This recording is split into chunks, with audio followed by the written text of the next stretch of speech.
आप देख रहे हैं पाक सिंध 24 न्यूज में हूं आपका होस्ट इरफान शेख। कराची से रिपोर्ट कर रहे हैं सुहेल खान। जमात इस्लामी मेंबर साजी कैंप हाफिज नईम का साथ देने की अपील।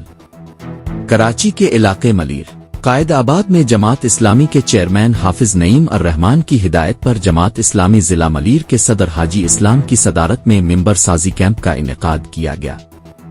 कैंप के दौरान हाजी इस्लाम ने तकरीब से खिताब करते हुए कहा कि कराची के मसाइल के हल के लिए अवाम हाफिज नईम अर रहमान का साथ दें और मेंबरशिप कार्ड बनवाएं।